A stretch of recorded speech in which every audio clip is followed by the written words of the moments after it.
Okay,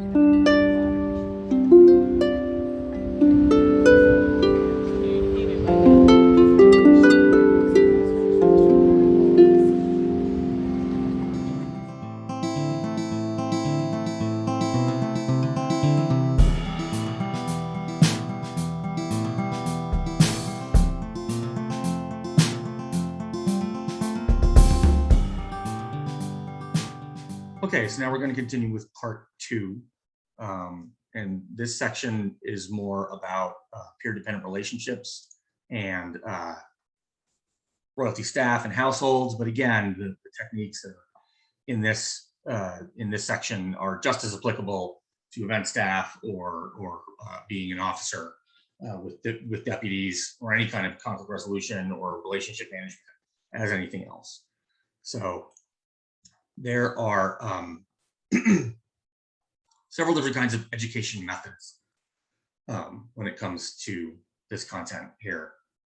So everybody learns in different ways, and everybody teaches in different ways or provides education in different ways. But these are generalizations that are built around the 4 main methods.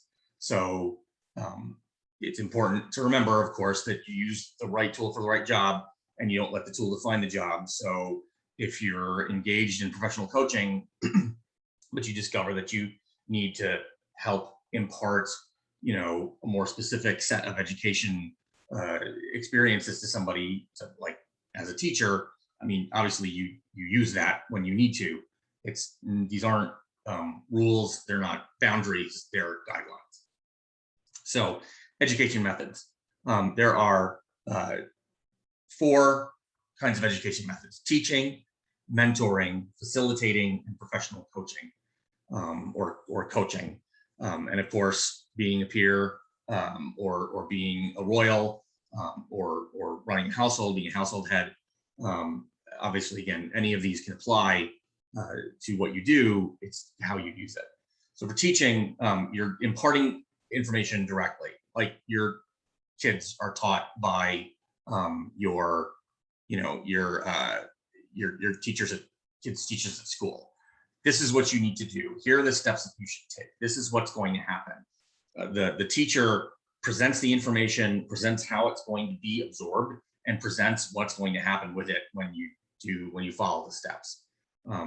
It's not telling necessarily, because telling or yelling is a very specific negative kind of experience. It's helping to impart knowledge, but it's being very specific about the information. Mentoring and teaching can be one-to-many, right? Teaching is a one-to-many kind of experience, or it can be, whereas not all of these are like that. Mentoring, for example, tends to be a one-to-one kind of experience. I'm going to mentor one person at a time. That doesn't mean I can't have multiple mentees, right? Or I can't mentor multiple people at once. I just can't do them specifically at the same time in the same space. So I can't necessarily probably mentor 2 people in the same meeting, for example. I need to have those separated because their experiences are going to be different. And so my mentoring, because my mentoring is based off of me talking about the things that I've been through, my mentoring will be shaped for each of them. So with mentoring, you're going to be having different kinds of conversations. In my experience, hey, I faced this problem and this is what happened to me and this is how I dealt with it. Or one possibility to consider is, right? So somebody comes to you with a question, what are the different ways that, here are some different possibilities that you could think about. Things I've had to watch out for. It's very anecdote based. It's about your experiences and how you can relate your experiences to the problems that your mentee is experiencing.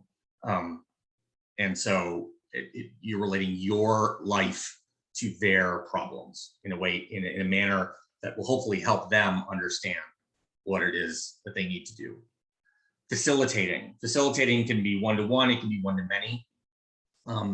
Generally, when you're facilitating, what you're doing is you're helping a group of people come to a conclusion or a consensus or manage a problem. So you may not even be like directly involved. So like when, for example, we sometimes have peerage roundtables, you can facilitate those peerage roundtables without being a peer. You can facilitate, we do a lot of, the DEI office does a lot of roundtable discussions, and we have a facilitator, and that facilitator doesn't actually participate really in the conversation. They're there to ask questions, to represent the audience. So when you're facilitating, some of the things that you're going to say are things like, your goal today as you've expressed it, or, hey, we've heard a bunch of different ideas, let's review what everybody agrees upon, and then you do a facilitation exercise. Or, of these action items, which ones will you commit to getting done? And that's asking the group to individually commit to different things, for example, or it could be asking the whole group as a whole to commit to a big thing that each person in the group is going to have a part in. Then there's professional coaching, which is what I tend to think of when I think of peer-dependent relationships. But again, everything applies, but it's more about helping people solve problems themselves. How do you see yourself implementing the work you need to do to accomplish this goal? Or, hey, here's a problem that you're having. You know that you've had this same problem, last year. What did you do then to deal with the problem last year that you're not thinking about now? Or what would you consider success or failure? So when you're coaching somebody and they're coming to you, right? So you're a bloral and you have an apprentice, and they are struggling with something, one of their pieces, a piece of art, or a piece of of a project, getting them to elaborate on what they think success and failure states are. In combat, we'd call that, what's your victory condition? Getting them to expand on that and discover that themselves helps them solve their own problem. So those are the 4 different kinds of education methods. Again, none of these are better or worse than any other. They are all appropriate at different times. The hard part is figuring out when you apply which kind of education method. I personally tend to fall into mentoring when I don't really need to be or want to be, but it's so easy to relate personal anecdotes that it becomes almost second nature sometimes. And so I have to stay on myself to keep myself keep my personal experiences out of the conversation in order to help somebody evoke their own knowledge, come to their own knowledge on their own through professional coaching. So this is just another way of sort of dividing out how the different methods of education are implemented.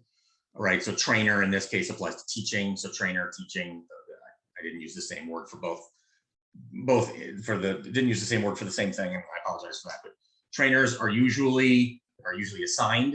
In other words, you don't get, I mean, if you're at work and you're taking like a certification class, you can pick the class, but the trainer isn't somebody who you get to determine. You don't get to decide who the trainer is. They're whoever is teaching the class. So they're usually assigned. They're usually short term.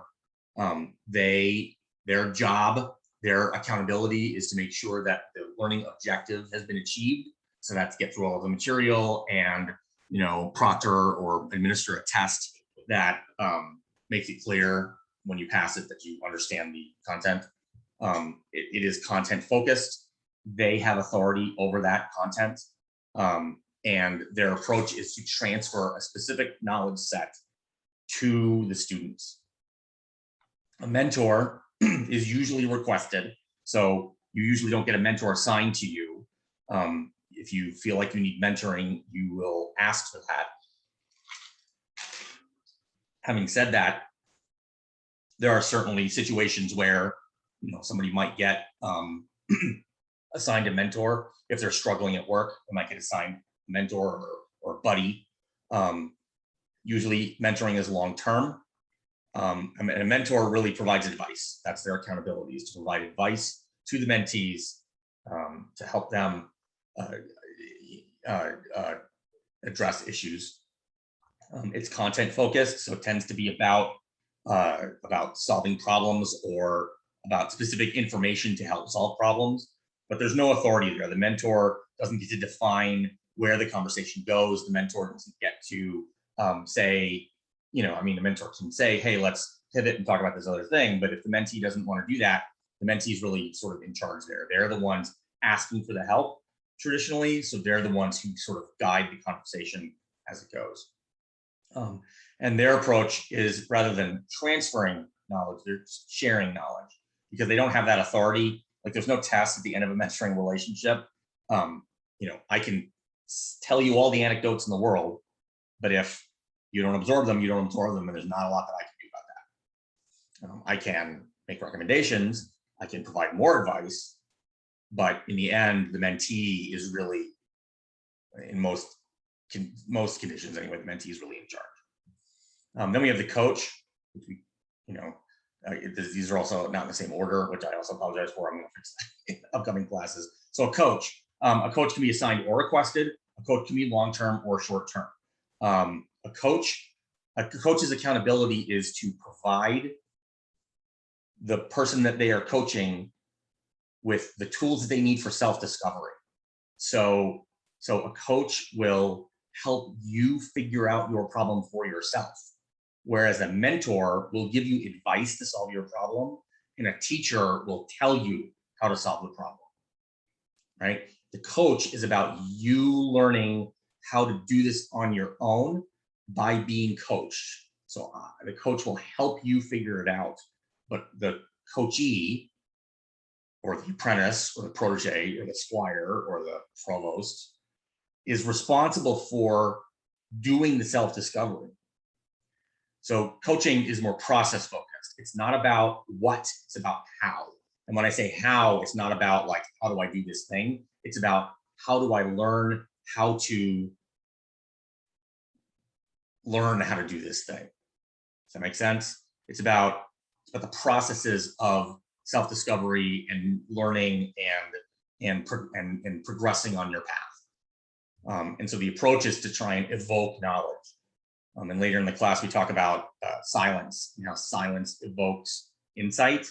Coaching evokes knowledge. It's about me helping you pull knowledge out of yourself. Now, I may use mentoring techniques.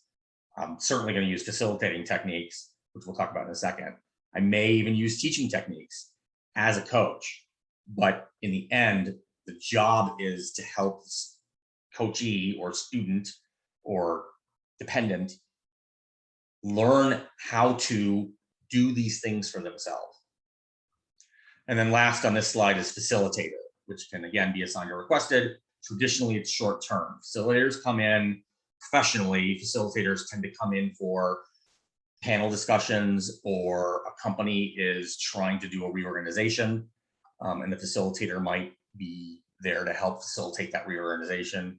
But what their accountability, facilitators' accountability, is to assist a group of people or a person how to planning how to achieve a specific objective.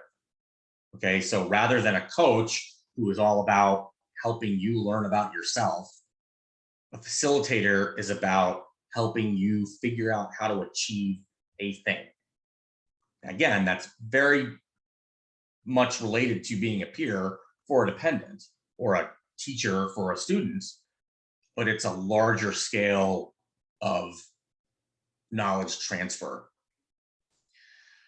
Again, facilitators are process focused, and they have no authority, just like coaches have no authority.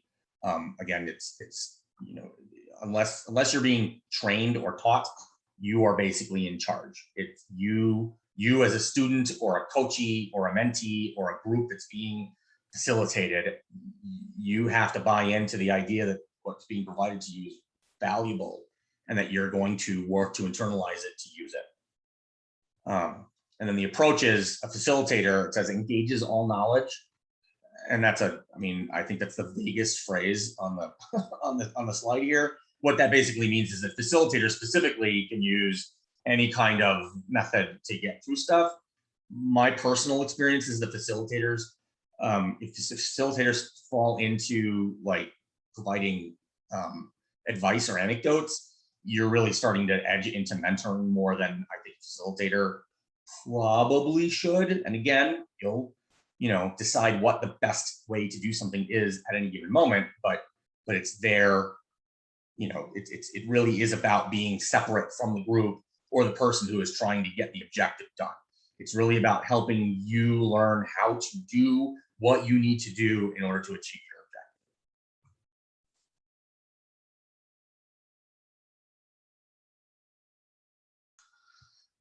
objective. All right, so peerage and servant leadership. So servant leadership is a thing that's been around a lot.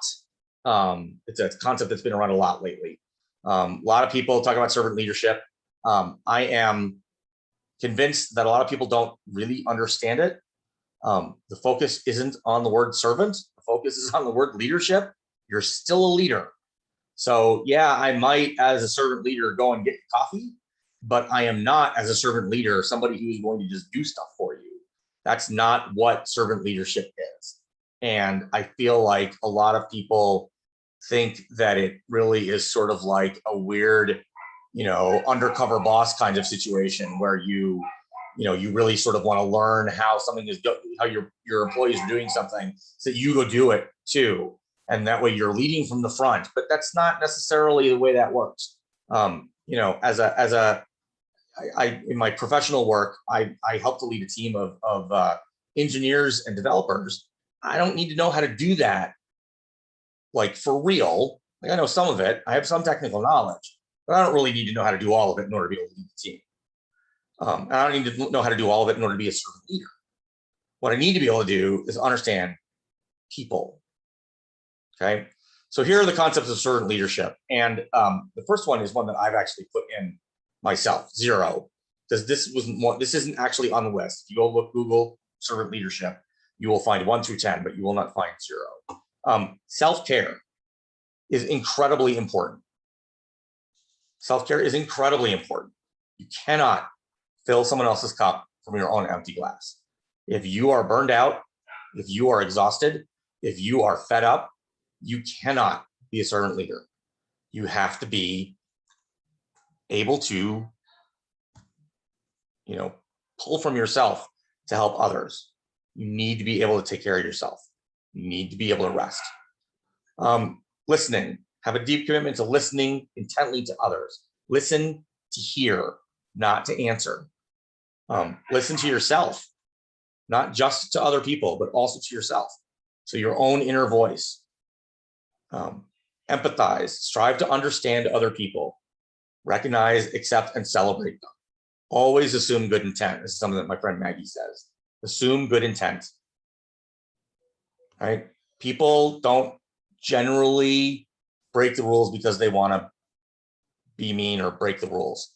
They generally break the rules because they've made a mistake, or because they're struggling with something, or they don't understand something. Heal, seek opportunities to heal relationships with your voice and with your spirit and your heart. Be aware, and that means being aware of what's going on around you. It also means being self-aware. It's issues of ethics and power. Seek to unpack your unconscious biases, which is something that we talked about earlier, right? Understand that if you're going to get drawn into something, is this with somebody who you struggle with? Is this somebody who you don't feel terribly respectful towards? Understand what those biases are. And it's not just personal direct biases. It's biases about women, biases about people of color, biases about men, biases about LGBTQIA plus people. It's about any kind of bias that you might have. Are you anti-death penalty? Does your anti-death penalty feelings leak over into not liking heavy combat as somebody who's outside of heavy combat? Like, is there something that does that, right? Are you somebody who assumes that everybody in the SCA has gone to college? I joined the SCA in college. Hasn't everybody joined the SCA from college? Well, no, not everybody's joined the SCA from college. And it was a shock to me. I remember I was in my mid-20s when I found out that a particular Duke didn't have a college degree, never gone to college.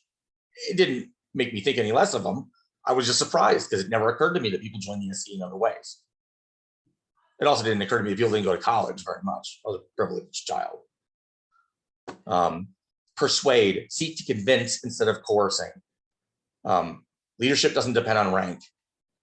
And if you use your rank to force a decision, you're not leading, you're dictating. So seek to build consensus. Not everybody has to agree, but you want your group to generally be in favor of something without it being because, oh, well, Andreas is a Pelican, so we better listen to him. Okay.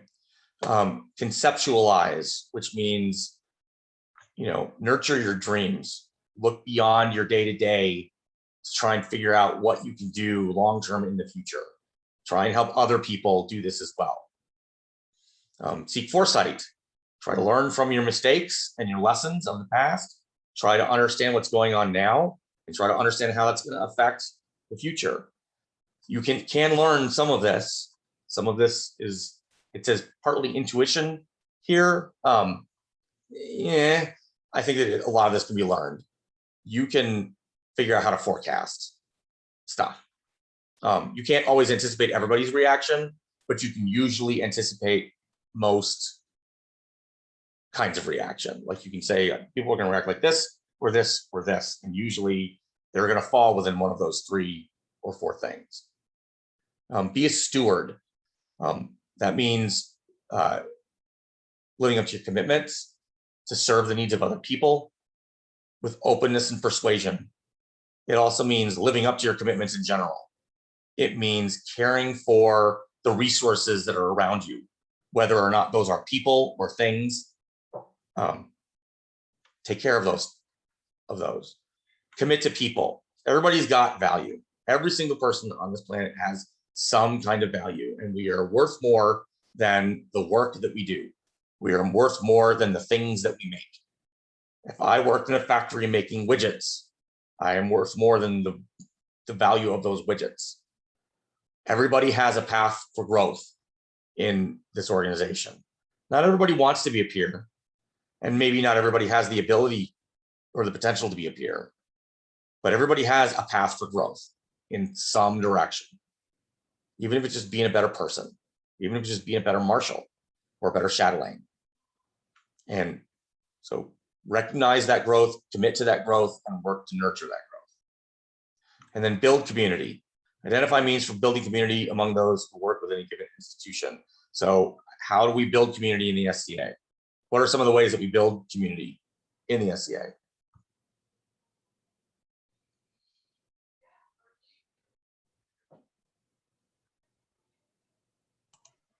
Guilds, sure.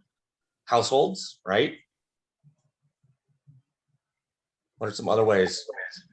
Making sure that there's a social aspect, that the people who are in there looking for friendship have that path as well. Mm-hmm. Figuring out how your barony wants to be a barony. Team charter that we talked about early on. Aggie, you missed this part. The team charter, I mean, your barony can have a team charter. What kind of barony do you want to be?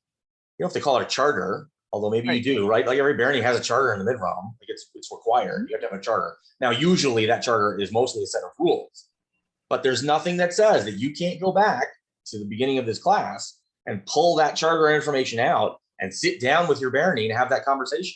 What kind of a barony do we want to be? Mm-hmm. You can have that conversation. Are we the kind of barony that all dresses alike, all camps alike, all eats alike? Where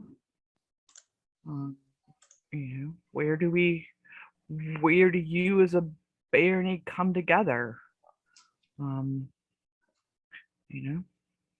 Hilton's not exactly a camping together barony.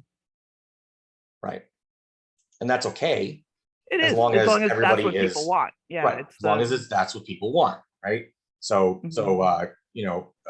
Ramvoldis, I think you're taking over an established barony, but that's a conversation that you can have with people about, is the barony where we want it to be? Are we doing the things that we want to do? What other sorts of things do we want to incorporate? That's totally valuable. And you can go back and you use that charter to do that charter process to do that. Right. So Scrum values and behaviors, and Scrum is a technique, is a method of software development within Agile, but focus, courage, openness, respect, and commitment. We talked about those, talked about some of those concepts earlier. We talked about some of those concepts up here in the servant leadership section. But those are values that apply to everything in life, right? This is why I found this material so valuable, is I'm going through it. I'm like, this isn't about managing software development. It's about being a good person.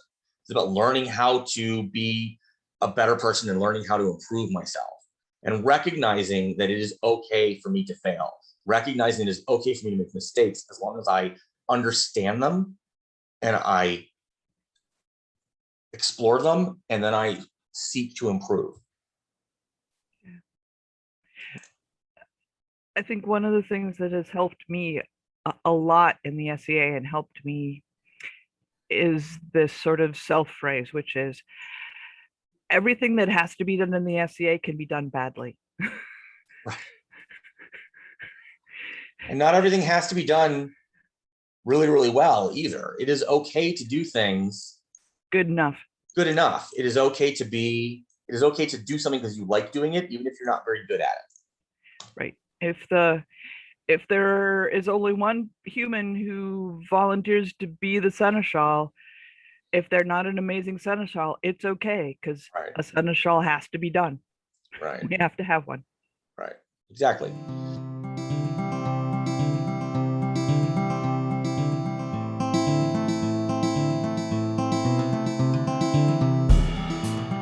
All right. So I notice that nobody put down external validation. Is that because that's truly what you believe? Like, are getting awards not important to you? Or did you not put it down because you felt like people would judge you? It just never occurred to me, to be honest with you. Things I can improve on, external validation. Oh, sorry. You know, I mean, I spent decades. Okay. I spent decades rearranging my own external validation, you know. Mm-hmm. John is the peer and I'm the Mari. So that's just taking that step back, take that to a larger scope then, right? There's this big social sort of common sense in the SCA that you're not supposed to want awards. Right? So how do you all feel about that? Is that, do you feel like that's a legitimate thing? You're not supposed to want it? Is it okay to want it if you put on a squire's belt? Is it okay to want it if you put on versus putting on a protege belt? So all I'm saying is that none of you put it down, which is totally fine. I'm not judging any of your choices. Just something to keep in mind is that external validation is something that does motivate some people. And so keeping that in mind. You know, this is something that I have, you and I don't know that we've ever had this conversation about, but I've watched you like steps and challenges and like external things. Mm-hmm. And you know, what's the next step and how do I get there? And you know, I mean, if I'm being snarky, I call it hoop jumping, but you know, we're not going to be snarky. It's just not how I work. Sure. I am totally okay with the sort of randomness of the reward structure in the SCA. And it is random, right? I mean, in many ways, the award structure is random. Like, I don't know about Kaid specifically, but in the Midrealm, you know, sometimes awards happen very quickly and sometimes they take a long time. And sometimes there's no way to really know what's going to happen. You know, and I spend a fair amount of my time talking with people about how, you know, not everybody gets to be a peer, and sometimes because they're not supposed to be a peer, and sometimes it's because stuff just happens and it just never sort of comes together, and that's not a great resolution, but it is a resolution, and sometimes that's how it happens, and there's not a lot that we can do about it. You know, it takes people writing in to get awards, but what I just want to point out that none of you wrote that down, which again, totally fine, but it is something that there are people who do want it. Like, I mean, I like getting awards, don't get me wrong. For me, the motivation was far more about knowing what's going on than anything else. I worked a lot of reigns because I like knowing what's going on. And I knew that if I could build relationships with people who were royalty, eventually I would get pulled into conversations and then I could get to know what was going on. The awards themselves weren't necessarily the motivator. Being recognized as worthy of the accolade was a big motivator for me, right? My opinion of peerage, for example, is that it is basically a sign that the SCA in the kingdom hangs on you that says, this is a person who can be trusted to not lead you astray. And I get that doesn't necessarily apply to every peer, but the concept of peerage is this is someone who you can trust to help you out in whatever field it is that they are working in, and also in the SCA in general. And that was really important to me, that I be accepted as one of those people. I wanted that. The patent itself, right? The medallion, except that it serves as a signifier. The title, I've already picked a weird title that nobody's going to remember anyway. So, it was having people say, yes, Drew is that guy who we can trust to do this thing. And that was what motivated me. But that is its own kind of external validation, right? It's not validation that comes from getting a scroll. It's validation that comes from getting a different kind of recognition. Right. So. Oh, we all want the validation, and I think, yeah, it feels great to get awards. I know, when I get awards, I kind of feel like, no, I'm not worthy of that. And then getting the award, now I feel obligated to perform, even more. So the award itself motivates me after the fact. But I've had a lot of conversations with people lately, being, a reeve coming up into a baronage position. Mm-hmm. People have approached me and said, why am I not getting awards? And what do I got to do to get awards? And I'm trying to cultivate a culture here, at least in our barony, because there are people that work really hard and they try to get the awards and then they don't get the awards and then they get bitter and then they stop playing. And I don't want that to happen. So what I'm advising people that come to me is that, the SCA is a game. You do the thing that you love to do and do it for that reason. Do the thing because you love to do the thing, not because you're trying to get an award, because in our kingdom, you may never get that award. Mm-hmm. You can write in letters and for one reason or another, you might not never get that award. And I don't want people to be turned off by that. So I'm trying to kind of protect people and make them think a different way. Do the thing that you love to do because you love to do it, and let that be its own reward. Okay, fair enough. Right. I mean, that's a pretty prevalent stance, I think, in most places, quite honestly, right? Like, I think the SCA generally sort of pushes that kind of social acceptance of this is how it is, and do what you want to do because you like doing it. And I don't disagree with that. But I think that the SCA does fall down sometimes because there are people who get motivated by having that recognition. And when somebody works and works and works and works and works and doesn't get it, and we lose them, that's bad for us. It's not bad for them. They move on to their next thing, right? They might be unhappy about it, but in the end, they're going to go do what they want to do. The SCA misses out when that happens that way. So I'm not casting any judgment on anybody's answers. I'm just saying, I thought it was interesting that none of you put that on there. And so I just, it is a thing that there are people out there who do want it. All right, so we're going to move on to the next thing. So here's a technique for problem solving.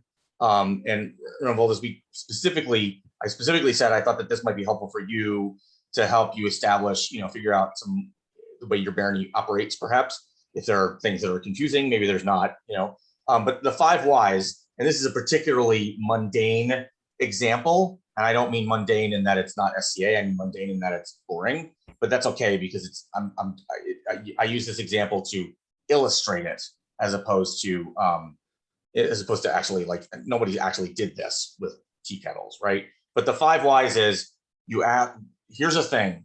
Why do we do it this way? Because of this. Well, why? Because of this. Well, why? Because of this. And you can go way down the rabbit hole and end up 150 whys deep and still not know the answer.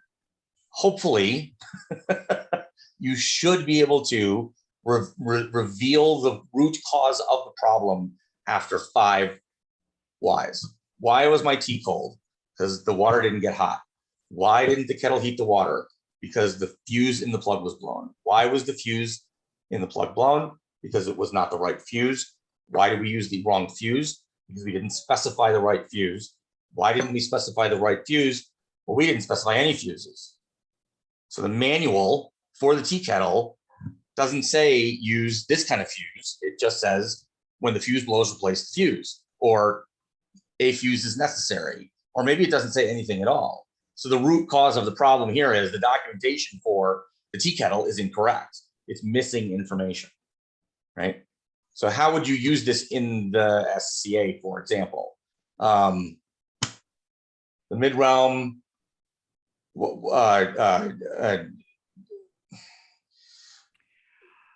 I'm trying to think of something that isn't fraught with lots of complication, but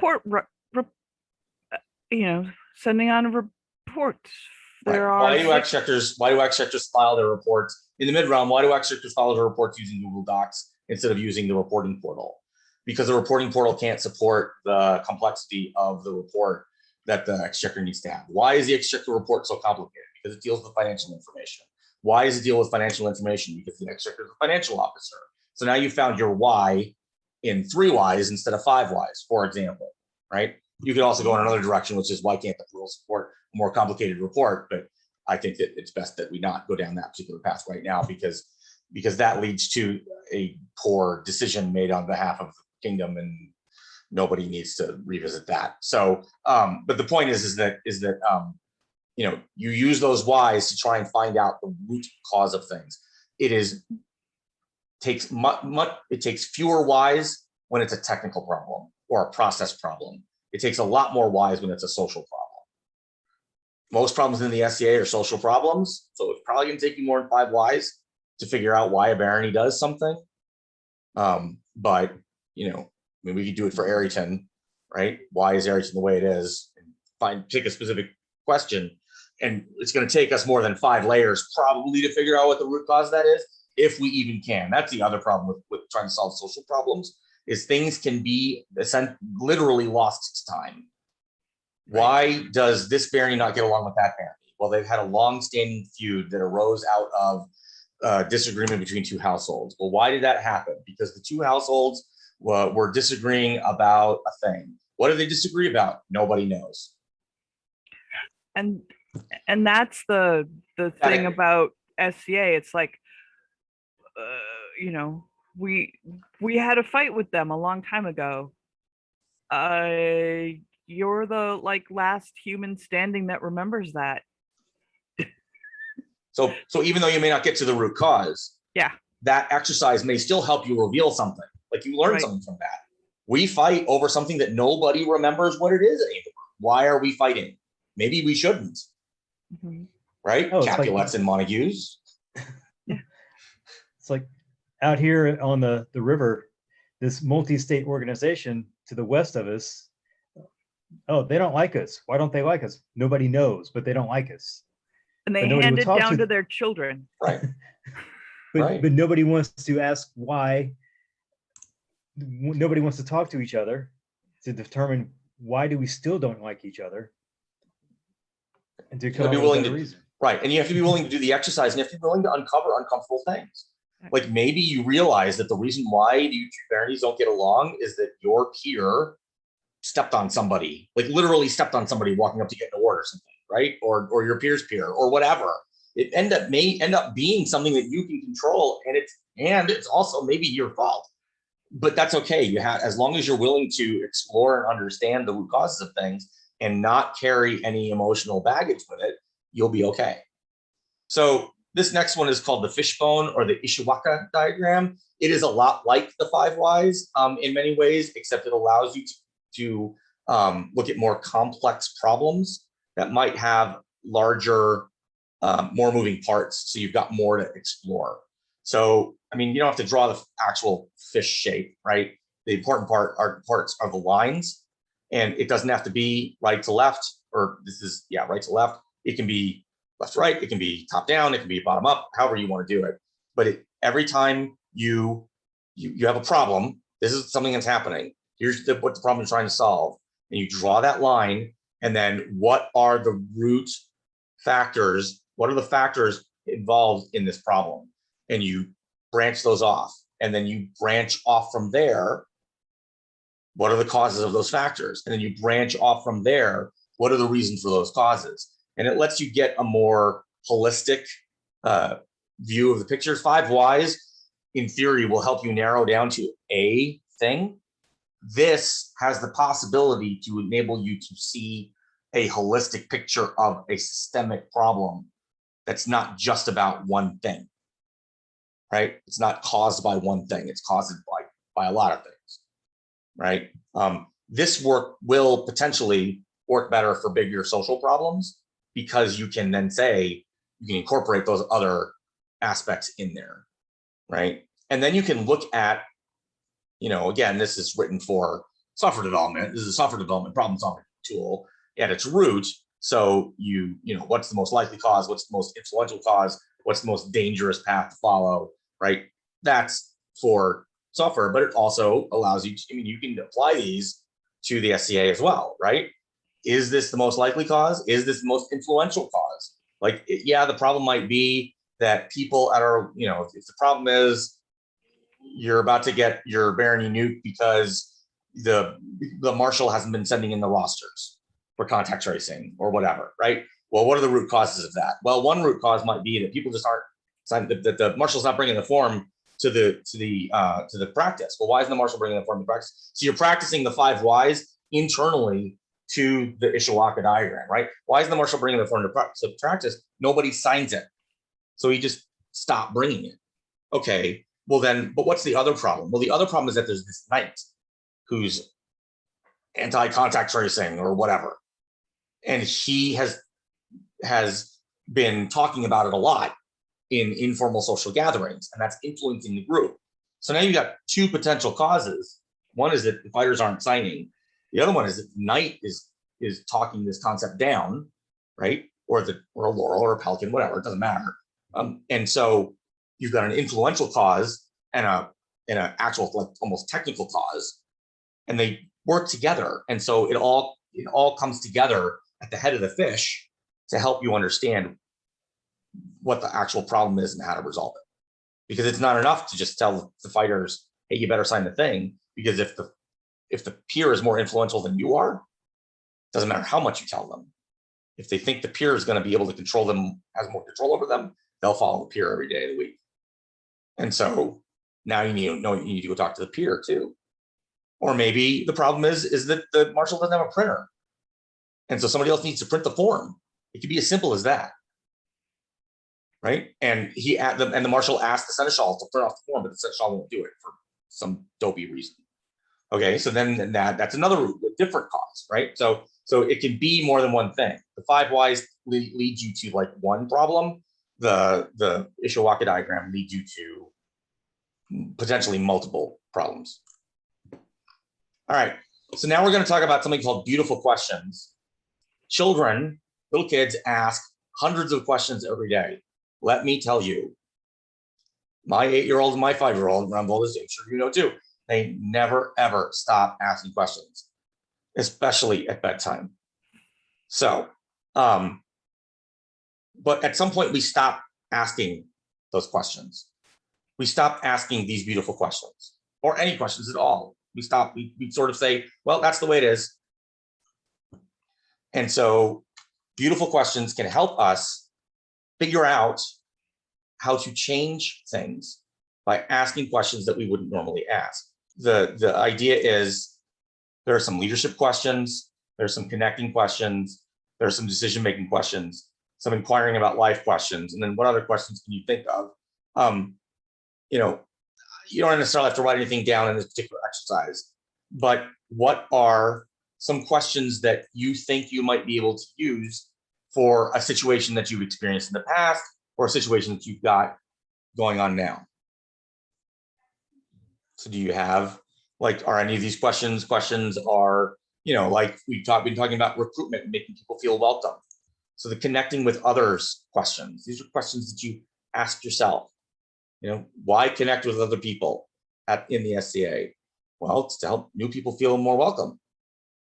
You know, what if I go beyond how are you? And this is a team building exercise, right? That's part of a team building exercise. You ask more than just, hey, how you doing, as you walk past them in the corridor, right? What if I advise less and inquire more? That's a leadership technique in many ways to help people become more empowered. What if I replace judgment with curiosity? Wow, that dress. But instead you say, hey, can you tell me about the process that you made this dress? Because then maybe what you can do is help, as opposed to just judging that there's a zipper on it or whatever. Why must I retreat in order to lead? What, can you elaborate on that? Why must I retreat in order to lead? So this is something that Pelicans and Aggie and Hillary and Mari can speak to this. I think we talk about this a fair amount, right? Is how do I get out of the way of other people? How can I lead people without doing it myself? How can I empower people to learn how to do the things that I know how to do so that they can have the same opportunities that I had that enabled me to be recognized as a peer? How do I retreat to get out of the way? Leading from the front is not the only way to lead. And sometimes leading from the front means nobody else gets a chance to do it. So for a direct example of this as a baroness is you don't get to haul shit. Mm-hmm. And so sometimes you have to create this space. Like Illiton is a small barony. So like John and I have to both create the space for other people to haul baronial stuff and then yet figure out how to haul our own stuff when there's not enough baronial people there to do it. But yeah, no, it's one of the questions that we asked right away when John and I stepped up is like, do we haul our own stuff? And our barony said no. So they tried to create as best they could with a small group of people that we do not haul our own stuff. I have something I can add to that. It's like if you're focused in on something, on a task, you get tunnel vision. You're not seeing what else is going around you and how all those other moving pieces are interacting with each other. You're not able to orchestrate or facilitate or anything like at that level. Once you're down in the weeds, you can't see anything because of the trees. Yeah, that was a lot of great input. Thank you. Anybody got any favorite questions that they like out of here that they want to talk about? Otherwise, the question about what if I don't have to be the person? What if I do not have to resolve it? I think I'm slowly learning that sometimes problems resolve themselves. Sometimes I need to trust the people that are dealing with the issue to handle it themselves. Sometimes I need to let something go horribly awry so someone can learn from it. That's something I'm continually working on from both a baronial perspective and from a peer perspective. all right. Listening, conflict resolution, and fierce conversations. Okay, so there are 3 levels of listening. Internal listening, I'm mostly listening to myself, right? Focused listening, I'm listening to you, one person, and global listening. Global listening doesn't mean, it says I'm listening to everything, but that doesn't mean I'm listening to everything. like it's raining outside my window. So yes, I'm listening to everything because I can hear the rain, but global listening, I'm listening to everything means I'm listening to all of the aspects of the conversation, including your body language, your facial expressions, the tone of your voice, the speed at which you're speaking, and you know, that kind of stuff. So it's more than just hearing your words, it's incorporating your demeanor into the conversation as well. Okay. So obviously, where we want to be, and Finn's got his hand raised, is that from before or is that now? Okay, it's down. All right. So obviously, most of us want to try to be at level 2 or level 3. Level 3 can be kind of exhausting. You have to be very sort of like really on to do that, but you certainly want to try to be at level 2 most of the time. Even for just casual conversation, you still want to give your friend the sort of the courtesy of paying attention to what they're saying, right? And so if I'm talking to you like this, and so there are 3 levels of listening, and it might be good if that's not very courteous, right? That's listening mostly to yourself. But those are the 3 levels. And so certainly when you are trying to solve a problem, level 3 is where you want to be, because you may discover that they're telling you something with their words and telling you something else with their body language, and their demeanor. When you are doing this, I've got this little box here that says employ silence. This is something that can be very difficult to do, but because our body language and our facial expressions and our demeanor affect how other people communicate with us, when you are trying to listen to somebody work out a problem for themselves, if you provide them with feedback, it will influence their thought process.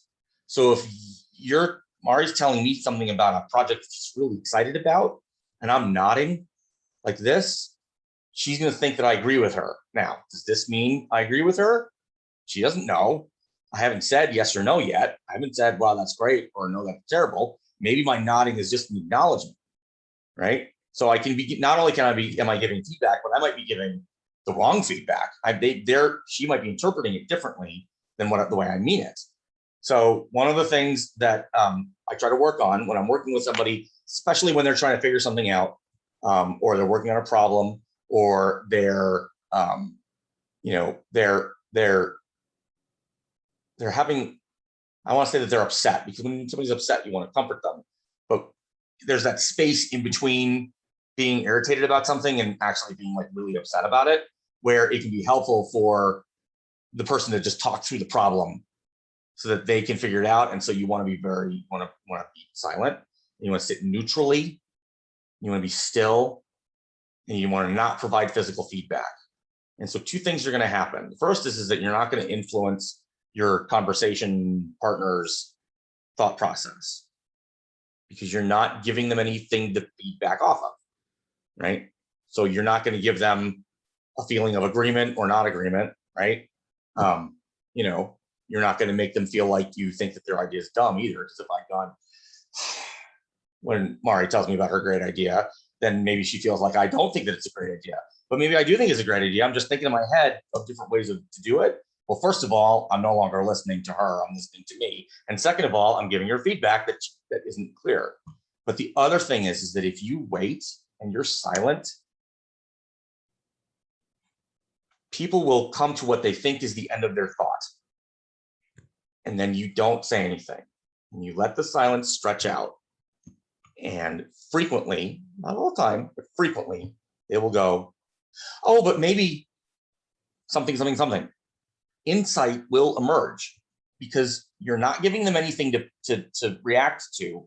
So all they're reacting to are their own thoughts. And they will frequently think of something that's relevant. Maybe a deeper root cause of the problem, maybe a better potential solution.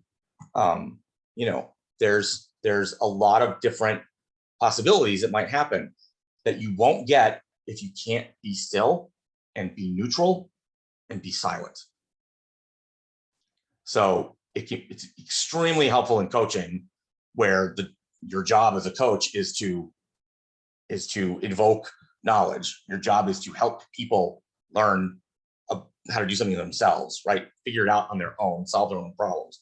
But it's helpful in other situations as well, when you know what the problem is, and you're hoping that they come to it themselves, so that they can, if you come to a realization about something yourself, it's a lot easier to absorb than if somebody tells you, right? So maybe they've said something that's particularly bad, and they need to be, you're having a conversation with them to try to help them work through why it's not good. You have that conversation with them, and you give them some space to think about it. Maybe they'll come up with it on their own. But that's how that works. You give them the silence that they need. All right, so listening, conflict resolution, and fierce conversations. But first, we want to talk about real listening versus pseudo listening, and then listening blocks. And so this is sort of an expansion on the 3 levels of listening here, a little bit.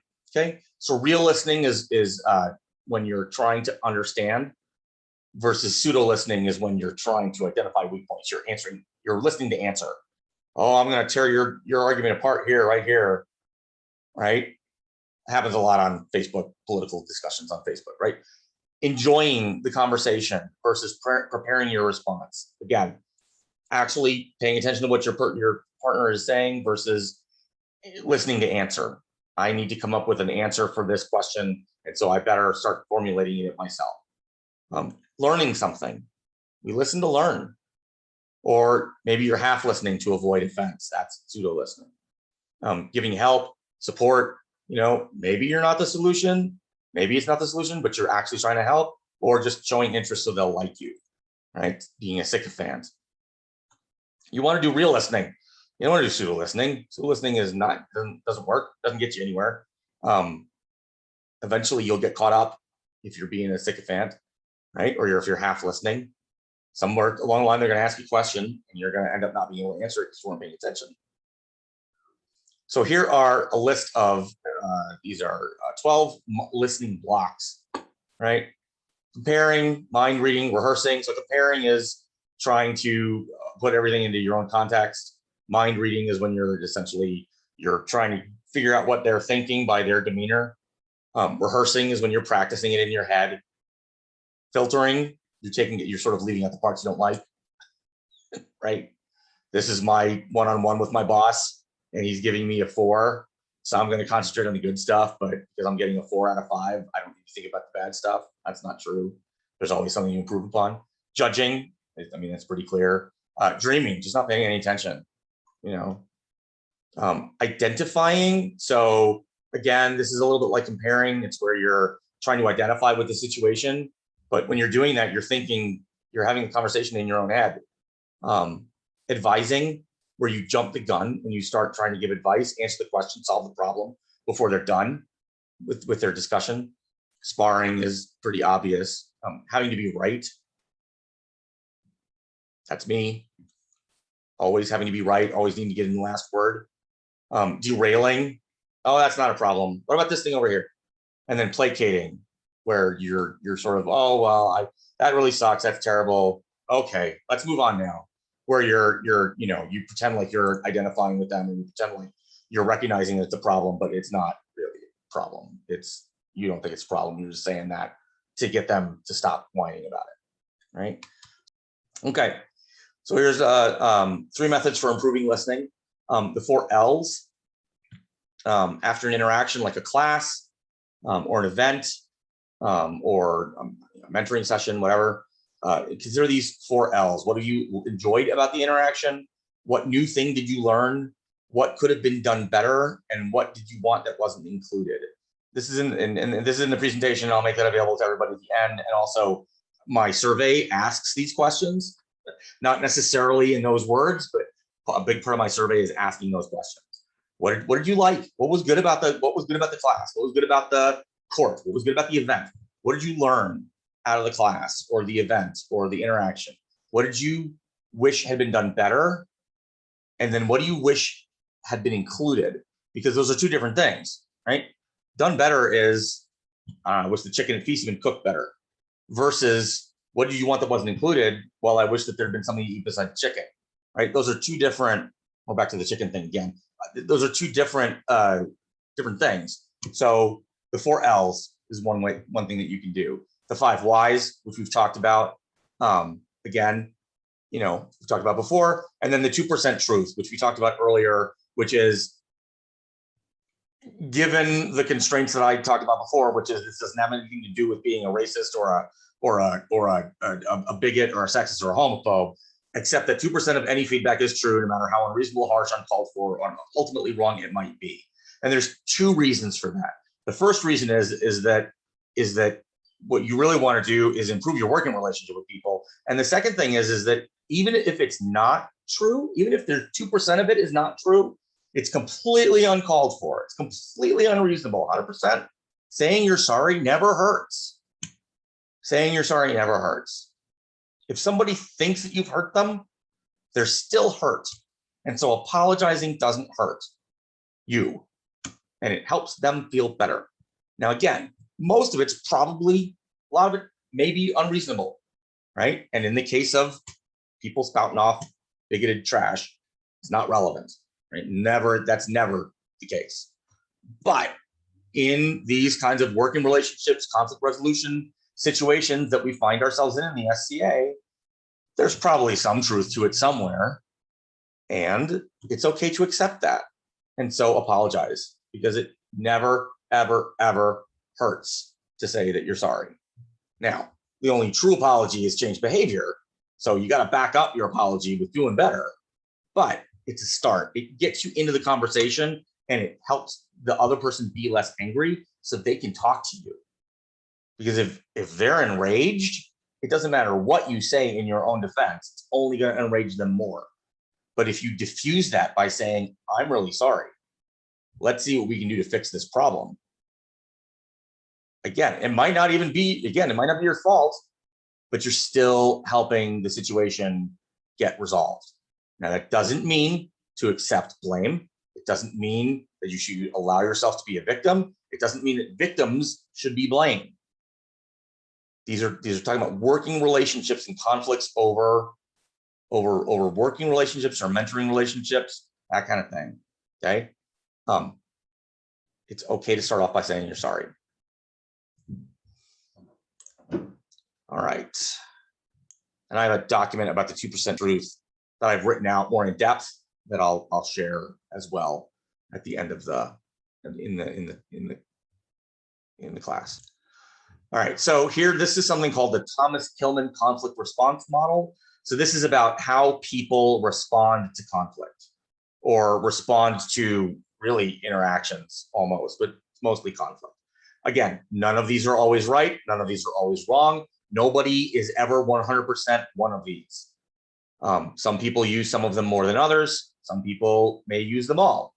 Some people may be better at some than others, even if they use them all.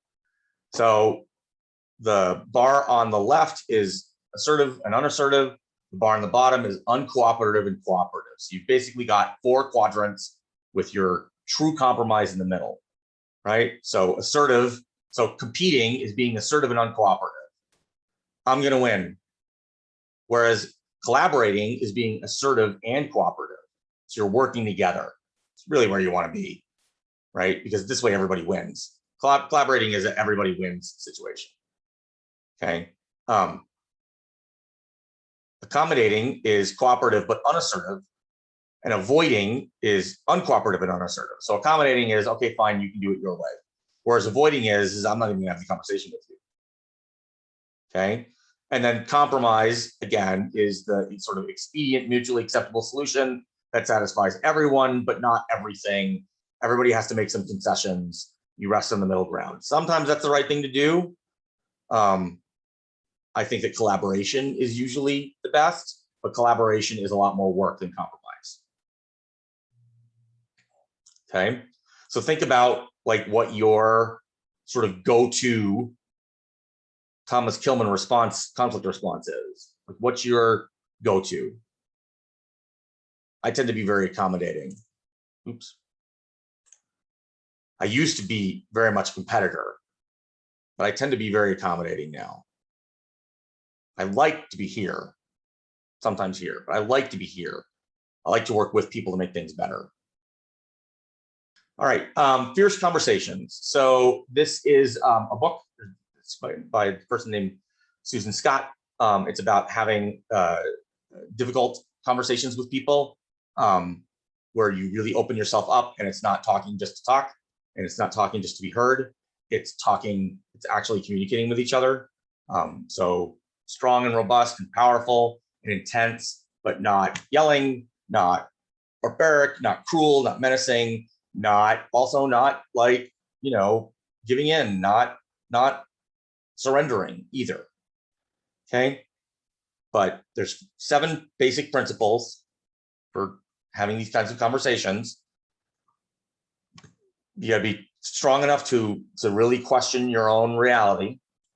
You got to try and, it says, come out from behind yourself into the conversation. So it means, you know, like, be really open, be present. So don't be thinking about your next meeting or the message that I just got on my watch or whatever. Be here. Don't put stuff off. Do the hardest thing that's on your list now.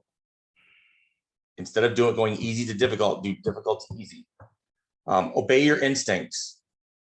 So if your gut is telling you to do it, it's probably right, assuming all other things have been taken into account.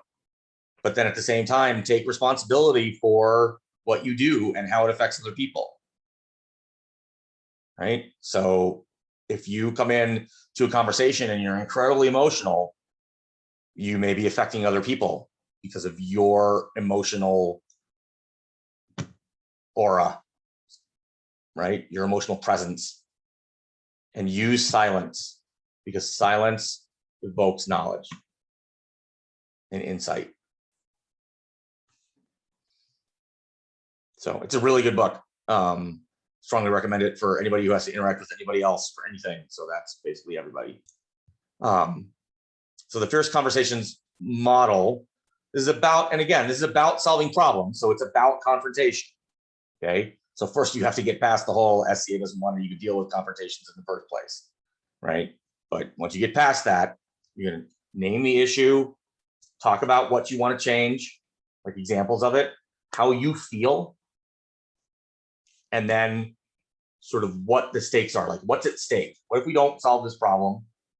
What'll happen? Aside from my emotions, right?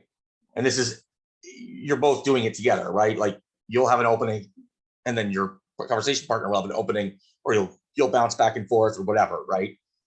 What's your contribution to the issue?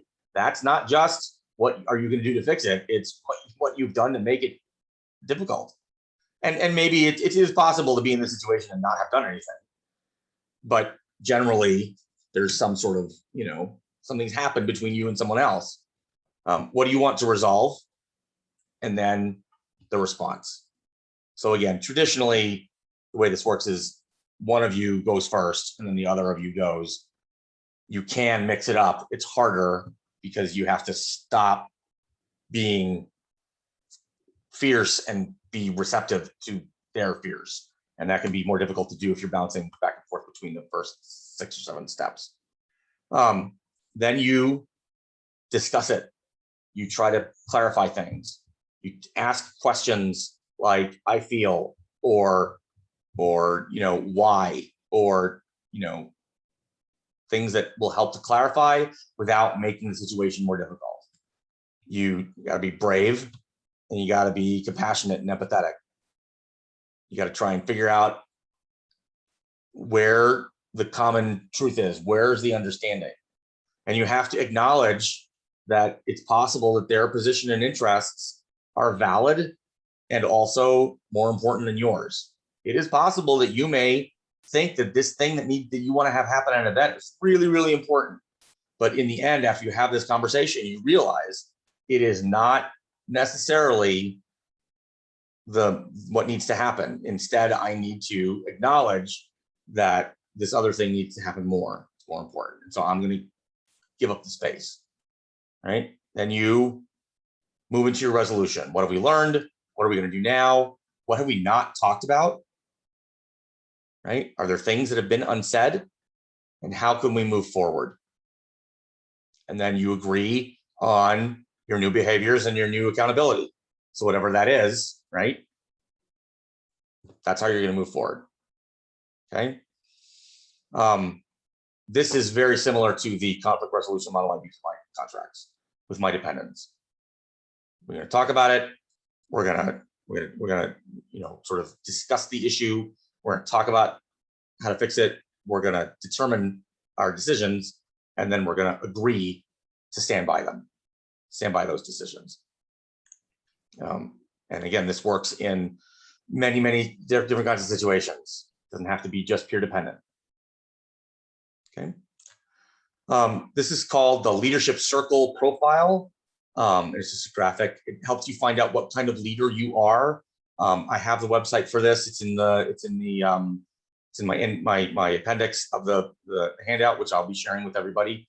But there are, there's a number of different kinds of leadership types, and this tool helps you figure out what kind of leader you are, because somebody comes to you and they want you to be their pelican or their knight, or somebody comes to you and wants to be Rambolis, they want to be on your staff. Are they, you're thinking about making them a champion. Take the profile, do the profile thing, find out what kind of leader you are, find out what kind of leader they are, because determining what kind of leader they are will help you determine what kind of follower they are too. Because you generally tend to respond to the same kind of stuff that other people that you deliver. And so if you got somebody where, your strengths as a leader are relating, but their strengths are achieving, you may decide that it's not a great peer dependent relationship to take on, because what you want to do is have lots of conversations, and what they want to do is get a bunch of hoops jumped through so that they can achieve a certain level of whatever achievement, right? They can get to a certain level of achievement. And so if you're not that kind of peer, are you going to be able to mentor that kind of dependent? These are things that we don't talk about in the SCA. Well, we talk about them a little tiny bit here and there. Right? Sometimes we talk about them after it's over, like after it's blown up, right? What went wrong? Well, they really like the Mets, and I'm a Cubs fan, or it's right. Or it's 3 minutes in a tent while they're not capable of listening because it's their vigil. Right? Yeah. Have these conversations when you're talking to people who you're going to take on as dependents or staff, or a deputy, even maybe, right? Like if it's like, at the local level, I don't know if it's necessarily that important, but at the kingdom level, if you're Kingdom Seneschal, you want deputies who are going to work for you who are going to respond to you in the way that you lead. You want those people to be your deputies, because your deputies who don't respond to you the way that you lead are going to fail. They're going to struggle. It's going to be harder for them. And you don't want things to be harder for them, because eventually you want them to take over for you, hopefully. So you want to go through this conversation, and you want to do it before you make any decisions, so that when you do realize that you're not a great match, you aren't already stuck in this relationship that is now going to be painful to end, right? That's another thing that's part of my contract is that if we have a conflict and we can't resolve it, and we call a mediator in, and the mediator can't resolve it, we agree to go our separate ways, and we just announce that it's over, and we agree that we're never going to talk about why. Because as the survivor of not one, not two, but 3 broken peer-dependent relationships, as the dependent, a lot of my struggle has been because of blowback from those relationships ending. And it's no fun. So don't do that to people. Right. I mean, a long time ago in the early 2000s, when I was Seneschal of our barony, before we moved on to picking or giving our recommendation for the new baron and baroness, we created sort of a list of what kind, how can people be baron and baroness? What are the models, And we gave them names, and I don't remember many of the names except the Barbie and Ken. Like, we want to play with our baron and baroness. We want them to be our Barbie and Ken. We got to dress them. We got to like haul their stuff around. They're our Barbie and Ken.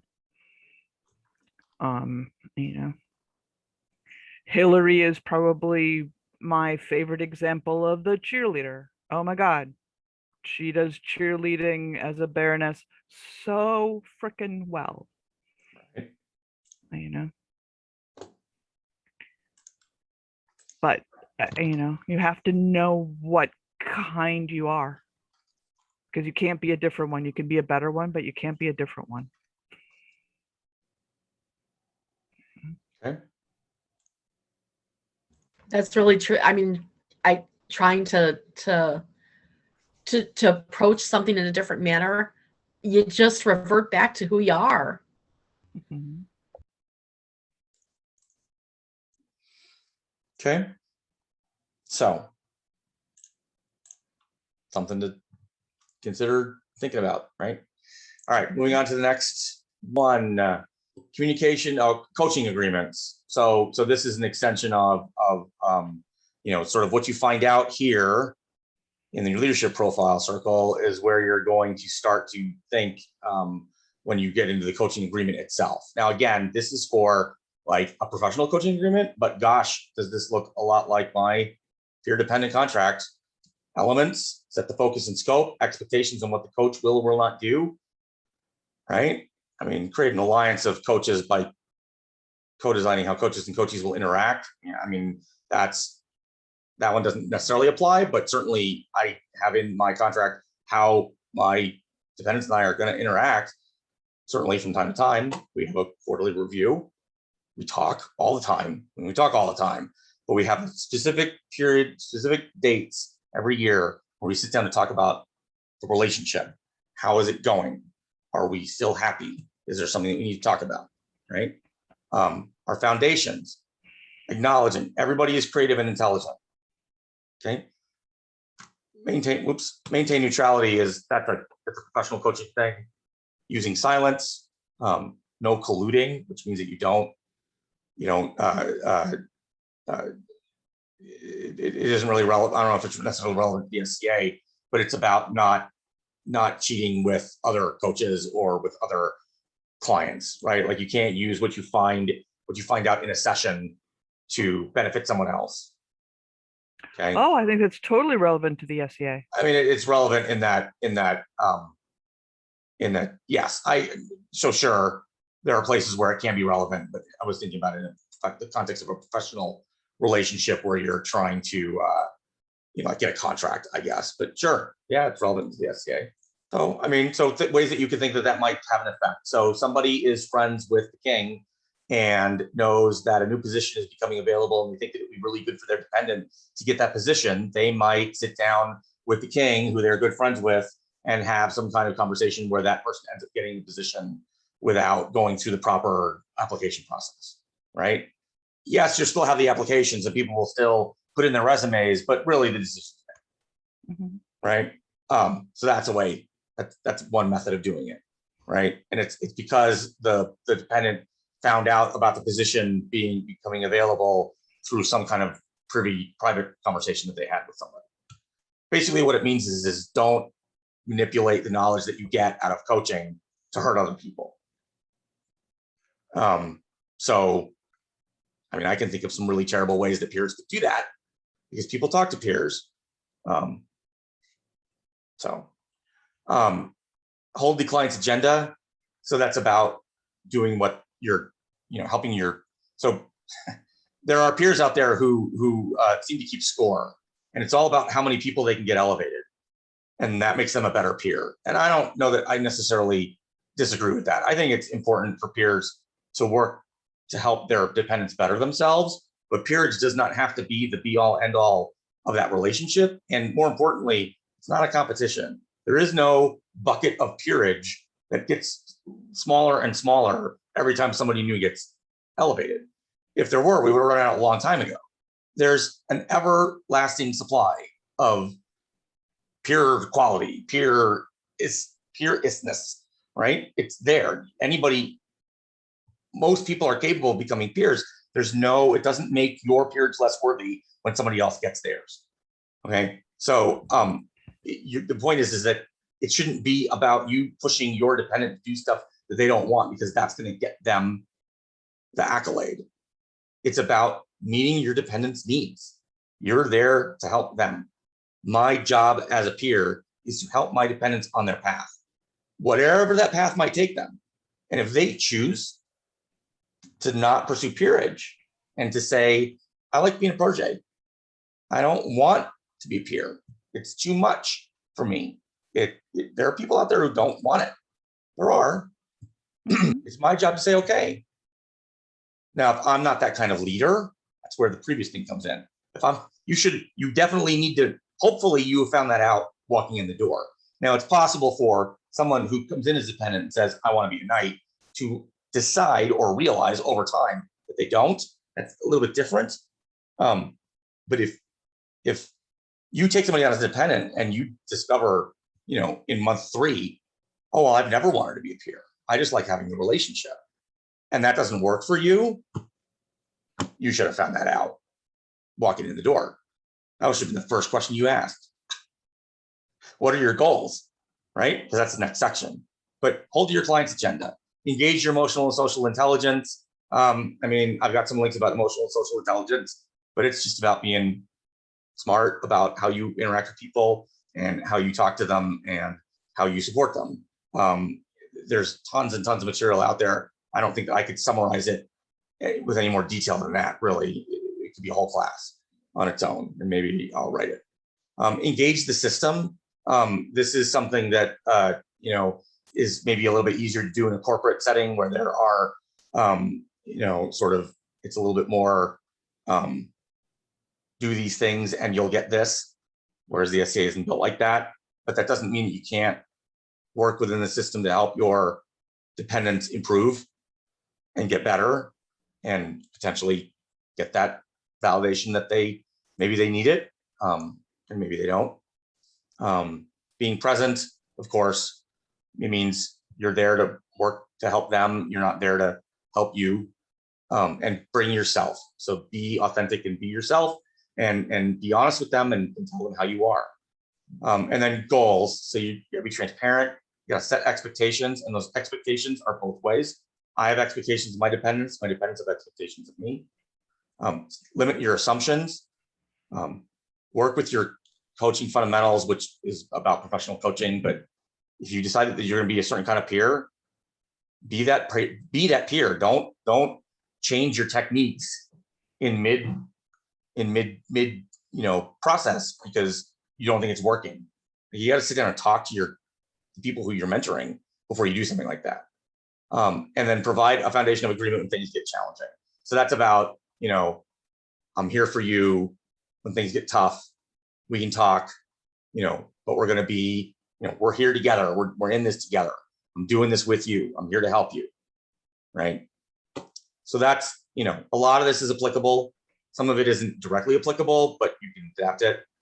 As a baron, of course, you may not be directly coaching everybody in your barony, remember this, but there are ways that you can use this to set a baseline of how you interact with people. Everyone is creative and intelligent, at least until they prove otherwise. Everyone is creative and intelligent. Being neutral, and again, every barony is different, but Barrington certainly had its factions when the barony was, before the barony was formed, and it was important that the first baron and baroness be relatively neutral in terms of whose households they were in and who they hung out with and all of that. That was important. Setting your focus and scope. What kind of barony do we want to be? Setting expectations. What kind of baron and baroness are we going to be? Right? Set that expectation with your barony. Talk to your barony about it. I'm assuming that you've had several of these conversations already. You talk about the things you want to do, but I think it's also important to talk to the barony about what they want from a baron and baroness. And then transparency as far as you can take it. And being present and being yourself. Bring yourself. All right. So this is a big thing here. And it has to do with something that I talked about in underserved leadership. You have to take care of yourself. If you are stuck, ask for help. I'm the peer, right? I'm the peer in my peer-dependent relationships. I have 3 dependents. If I have a problem, I need to go ask somebody for help. And I might ask them if it's the sort of thing that I want to involve them in.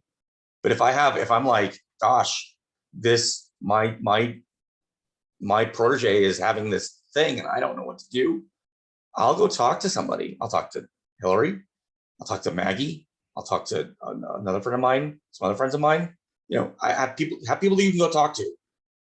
Have people who you can just go check in with to get so that they can just sort of take your temperature for the day almost.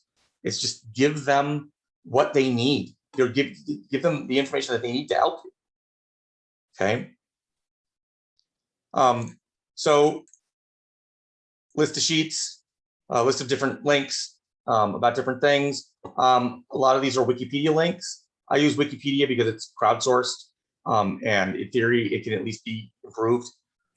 Also, one thing that I do with Wikipedia is I'll scroll down to the bottom and I'll look at their sources and I'll go read those sources. And so it'll help me find things, sort of the direct things that I need. But a lot of these links are wiki links. So hopefully that's okay. Right. Here's The other technique for Wikipedia is to look at the talk thing and then see what people who edit Wikipedia think about the Wikipedia essay, whether there's a lot of discussion or whether they think it's just a holding article or whether they think it's an article that's a piece of crap. And so. Okay. And then this is contact information for me. My blog is offline because it's offline. I do provide coaching. I can be a mentor to people who aren't my dependents. I can help facilitate things. In fact, that's really what I enjoy doing the most outside of my peer-dependent relationships is being a facilitator. But feel free to email me or message me on Facebook. Thank you for your time.